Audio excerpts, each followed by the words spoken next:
आदर, अभिनंदन, आभार, नमस्कार। वैष्णव सोनालिका में आप सभी का स्वागत है। तो आज है 9 नवंबर और काफ़ी भीड़ थी आज बीएड और एमबीए की सेकंड काउंसलिंग थी।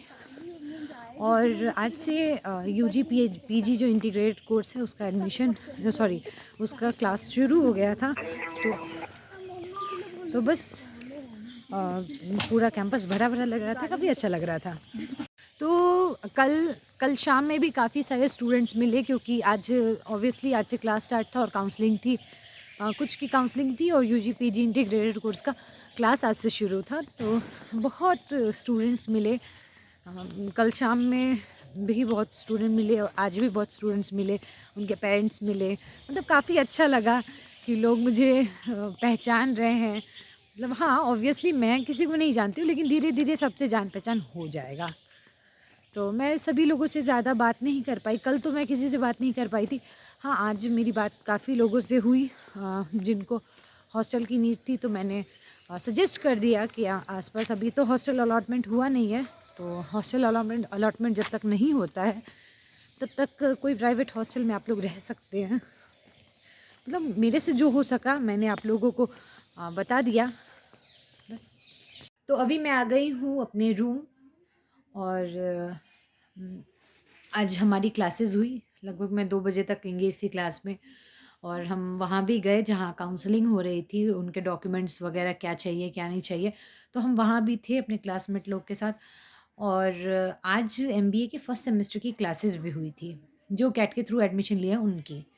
और जो लोग सीयूईटी के थ्रू आए हैं फर्स्ट काउंसलिंग में आए थे, तो कल लिस्ट आएगी कि कौन से लोग फर्स्ट काउंसलिंग और सेकंड काउंसलिंग दोनों मिला के कौन से लोग का सिलेक्शन हुआ है और उसके बाद वो लोग जैसे अकॉर्डिंगली फ़ी सबमिट करेंगे वैसे उनका एडमिशन कंफर्म हो जाएगा। तो उनकी भी क्लासेस जल्द स्टार्ट हो जाएगी। मतलब क्लास स्टार्ट है तो आप लोग जैसे ही कंफर्म होगा आप लोग जॉइन कर सकते हैं। हॉस्टल की लिस्ट भी आने वाली है क्योंकि हॉस्टल तो 6 नवंबर को ही हॉस्टल का गूगल फॉर्म यूजी के लिए, मैं यूजी पीजी इंटीग्रेटेड के लिए बता रही हूँ क्योंकि अभी पीजी का हॉस्टल अलॉटमेंट फॉर्म आया नहीं है। तो यूजी के बहुत स्टूडेंट्स आ गए थे। आज भी एक लड़की मुझे मिली तो मैंने उसे सजेस्ट किया कि आप मतलब कोई प्राइवेट हॉस्टल जो यहाँ एक दो है प्राइवेट हॉस्टल, वहाँ आप लोग रह सकते हैं। बॉयज़ के लिए भी यहाँ एक हॉस्टल है प्राइवेट में, तो वहाँ रह सकते हैं। मतलब यहाँ उम, बहुत अच्छा हॉस्टल आपको थोड़ी दूरी पे मिलेगा, लेकिन जो है जो पास है वही बेटर ही है, ऐसा है। तो बस और जैसे ही हॉस्टल अलॉटमेंट होगा, आप लोगों को हॉस्टल मिल जाएगा तो वो सबसे अच्छा होगा क्योंकि कैंपस जितना सेफ और इतनी क्या कहेंगे फैसिलिटी मतलब इस रीजन में आपको कहीं नहीं मिलेगी। तो मतलब आप लोग जैसे पीजी वालों के लिए मैं कह रही हूँ कि आप लोग हॉस्टल अलॉटमेंट का फॉर्म भर दीजिएगा। ऐसा नहीं है कि अगर 7 बजे के बाद आप लोगों को निकलने नहीं मिल रहा है तो फिर आप लोगों की क्या होता है इंडिपेंडेंस वगैरह, वगैरह। तो ऐसा कुछ भी नहीं है। अ, मतलब ख़ैर जो रहना चाहते हैं बाहर वो रह सकते हैं। वो ऐसा कोई फ़ोर्स नहीं है बट आप लोगों के लिए ज़्यादा अच्छा होगा कैंपस में रहना। क्योंकि यहाँ जितनी सिक्योरिटी है, ख़ास करके मैं गर्ल्स के लिए बोल रही हूँ। मतलब बहुत गार्ड रहते हैं, सब कुछ बहुत बहुत सही है। आप मतलब 9 बजे तक कैंपस में घूम सकते हैं कैंपस के अंदर और फिर हाँ, 9 बजे गर्ल्स हॉस्टल का गेट बंद हो जाता है, तो वो ठीक है, उतना मतलब इतना घूमना ठीक है, काफ़ी है। और पूरा कैंपस हरा-भरा है। आप लोग जो भी आए होंगे वो तो देखे ही होंगे। मैं बरामबे कैंपस की बात कर रही हूँ। मनातू कैंपस तो बिल्डिंग, बिल्डिंग, बिल्डिंग है।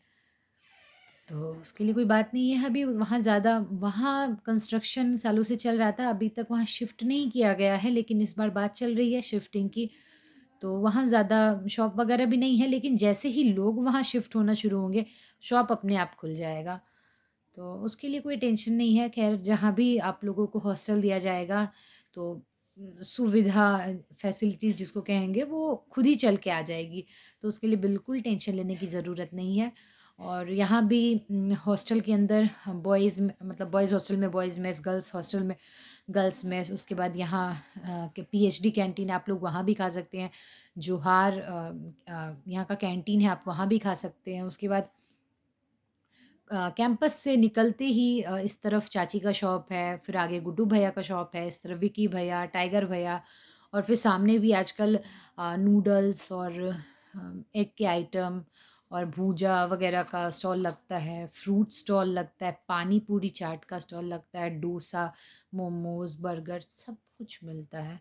तो जैसे खाने के अलावा कभी कुछ ऐसा खाने का मन किया तो वो भी खा सकते हैं, कोई टेंशन नहीं है। खाने-पीने का पूरा इंतज़ाम है, तो इसमें किसी तरह की कोई प्रॉब्लम नहीं होगी। अब रही घूमने की बात, तो सैटरडे संडे रहती है छुट्टी। मैं ये नहीं कह रही हूँ कि आप लोग घूमो ही, लेकिन एक बात बता रही हूँ, कभी-कभी होता है कि मैं भी जब यहाँ आई थी, मेरी क्लासेस यहीं चलती थी, मैं तो ख़ैर ज़्यादा नहीं घूमती हूँ। मतलब बरामदे से बाहर मैं नहीं जाती हूँ। तो तो यहाँ पहाड़ी मंदिर, कांके डैम और भी बहुत सारी जगह है, तो आप लोग अ, मतलब जा सकते हो। तो उसके लिए भी कोई टेंशन नहीं है, सैटरडे संडे हमारी छुट्टी रहती है, तो उस दिन हम लोग घूम भी सकते हैं और शाम होने से पहले आ जाइए, कितना सही रहेगा, सब कुछ सेट है ना? मतलब मेरे को ऐसा लग रहा है कि मैं आपसे बातें कर रही हूँ। अभी जो भी सामने है, तो ऐसा लग रहा है कि मैं आपको समझा रही हूँ, कन्विंस कर रही हूँ कि यहाँ आओ, आओ, आओ। जिसको आना है, आओ, और नहीं आना है तो मैं कुछ भी नहीं कहूँगी। मतलब मैं बस इतना कह रही हूँ कि ठीक है लाइफ़, मतलब अगर जैसे जो यहाँ के आस-पास के हैं, क्योंकि क्या होता है ना, बहुत दूर जाके पढ़ना भी ना अच्छा नहीं होता है। जैसे मैं खुद भोपाल में रही थी, तो घर आने में ना 1.5 दिन लग जाता था ट्रेन से, और फ्लाइट डायरेक्ट थी नहीं। तो मतलब ना सब में बहुत टाइम वेस्ट था। तो मतलब ना घर आने से पहले सोचना पड़ता था। अरे यार, मतलब बहुत कम मैं घर आई हूँ उस मतलब इंटरवल इंटरवल में। तो वही चीज़ है, अगर आप लोग यहाँ आस-पास के हो तो आप लोग के लिए मतलब बेस्ट जगह है, और पढ़ाई अच्छी होती है। मतलब एमबीए में तो ख़ैर बहुत ही अच्छी होती है, मैं अपने डिपार्टमेंट का बता रही हूँ। मतलब प्रोफ़ेसर्स इतने डेडिकेटेड हैं कि क्या बताऊँ, बहुत अच्छा पढ़ाई होता है, बहुत ज़्यादा अच्छा। सर, मैम सब बहुत मेहनत करके मतलब मटीरियल, मतलब अगर हमारे पास बुक नहीं है और उन लोगों के पास है, तो हर एक चीज़ वो लोग प्रोवाइड करते हैं, खुद से बताते हैं कि हम लोगों को क्या पढ़ना है, क्या नहीं। बहुत कुछ है, लाइब्रेरी में भी अगर कोई बुक अवेलेबल नहीं है, तो वो लोग लिस्ट देते हैं। बहुत क्विक वो लोग काम करते हैं, और प्लेसमेंट भी है एमबीए में। अगर आप लोगों ने नहीं देखा है तो मैं डिस्क्रिप्शन में लिंक दे दूँगी, तो प्लेसमेंट रिकॉर्ड भी आप लोग देख सकते हैं। तो बस अच्छा है। और अभी तो ख़ैर सारी यूनिवर्सिटीज़ की लिस्ट आ चुकी है, तो जो एडमिशन कहीं ले चुके हैं, तो ले ही चुके हैं, और जो नहीं ले चुके हैं और अगर उनको यहाँ एडमिशन मिल रहा है, तो आप लोग ले लीजिए। तो काफ़ी बातें हो गई। ये ना मेरा ना रूटीन है, ये बहुत गंदी हैंडराइटिंग में है, बहुत जल्दी मैंने लिखा था। लेकिन ये क्या है ना कि मेरी जो-जो सब्जेक्ट है, क्योंकि अभी हमारा सेकंड ईयर है, तो मतलब हाँ, मेरी कुछ सब्जेक्ट है, जैसे मैंने एचआर लिया है, तो एचआर का सब्जेक्ट जैसे 1 दिन में 2 या 3 हो रहा है, फिर ऑपरेशंस का सब्जेक्ट हो रहा है। तो जो फाइनेंस और मार्केटिंग का सब्जेक्ट जिस ड्यूरेशन में होता है, तो मैंने उसको ब्लैंक छोड़ के रखा है, क्योंकि उस टाइम मेरी छुट्टी रहती है। लेकिन फर्स्ट ईयर वालों की ना प्रॉपर 9 टू 5 क्लासेस होती है। 1-2 आवर होगा ब्रेक, क्योंकि हमारे साथ तो ऐसा ही हुआ था। मतलब मैं एक वो बता रही हूँ कि हमारा क्लासेस ऐसा था, तो आप लोगों का भी वैसा ही होगा, और बाकी डिपार्टमेंट में भी अपने-अपने रूटीन पर है। तो बस आज का ब्लॉग यहीं एंड करते हैं। मिलते हैं आप लोगों से एक नए ब्लॉग में, तब तक के लिए गुड बाय।